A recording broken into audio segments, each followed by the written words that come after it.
आज हमारा lecture number 7 है।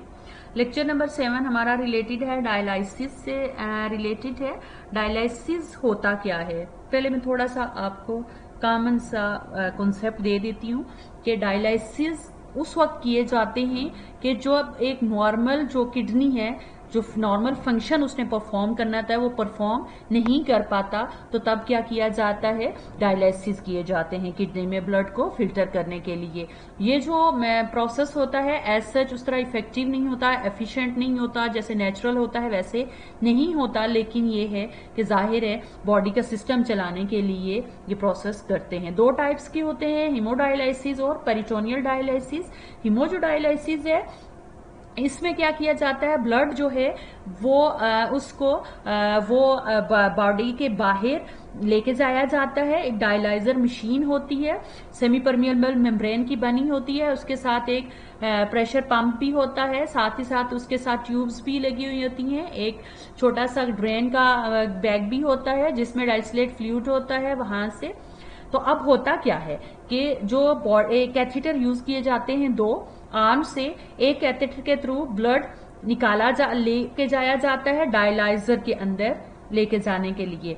अब रास्ते में जाते हुए डाइसलेट फ्लूइड होता है, जब डाइसलेट फ्लूइड के पास से ब्लड गुजरता है तो उसके अंदर जो नाइट्रोजनस वेस्ट है या जो वेस्ट मटेरियल होगा उनको वो फ्लूइड अट्रैक्ट करेगा और ब्लड क्या हो जाएगा, फिल्टर हो जाएगा। वो वापस डायलाइजर में जब पहुंचेगा तो वहां से दूसरे कैथेटर के थ्रू वापस बॉडी में आ जाएगा। ये होता है हेमोडायलिसिस। पेरिटोनियल जो होता है ये बॉडी के अंदर ही, पेरिटोनियल जो कैविटी है बेली के अंदर है, एब्डोमिनल कैविटी के अंदर एक पेरिटोनियम है, कैविटी है, उसमें क्या किया जाता है, कैथेटर उसके अंदर डाल दिया जाता है, साथ ही साथ फ्लूइड भी उसके अंदर डाला जाता है। अब क्या होता है कि जो कैथेटर होता है जिससे डायसलेट फ्लूइड जाता है वो बॉडी, क्योंकि पेरिटोनियल जो कैविटीज होती है वहां पे नेटवर्क ऑफ कपलरीज होता है, तो नेटवर्क ऑफ कपलरीज होने की वजह से वहां पे ब्लड के अंदर से जो मटेरियल है, वेस्ट मटेरियल, वो डिफ्यूज होके जो डायलाइसिस फ्लूइड डाला जाता है उसमें आ जाता है और दूसरे कैथेटर के through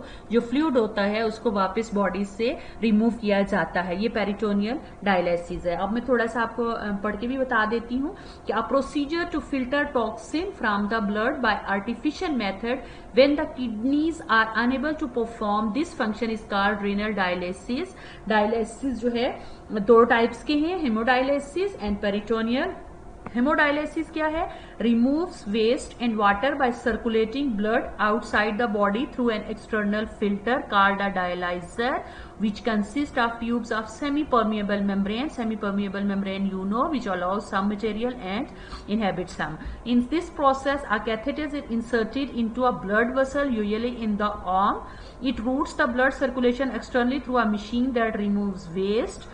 The clean blood then return to the body through a second catheter. Hemodialysis machine consists of a pump and a container in which a network of synthetic tubes made up of cellophane membrane called the dialyzer is situated. The blood moves into the tubes of dialyzer from the top through blood pump.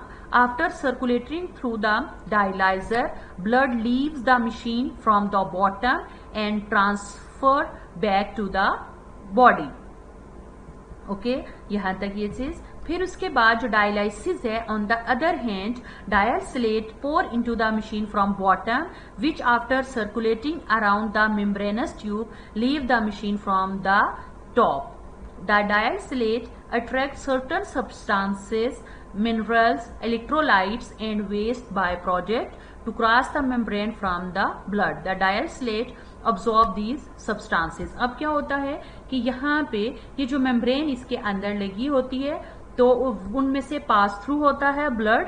डायसलेट जो है, जो artificial kidney का काम dialyser कर रहा होता है, अब वो क्या करता है, ये जो डायलाइजर है वो क्या करेगा कि इसके अंदर ये जो फ्लूइड है वो फ्लूइड इसको वापस, फ्लूइड यहाँ पे जाता जाएगा और यहाँ से वापस जब वो अट्रैक्ट करता जाएगा मिनरल्स को, वेस्ट को, तो वो यहाँ पे चला जाएगा, यहाँ से गो थ्रू हो जाएगा। ब्लड यहाँ से जब पास थ्रू होगा तो उसके अंदर से वेस्ट मटेरियल रिमूव हो चुका होगा, यहाँ पे पहुंचेगा, इस कंटेनर के अंदर पहुंचेगा और इस कंटेनर से वापस क्या होगा, वापस कहाँ चला जाएगा, बॉडी में चला जाएगा।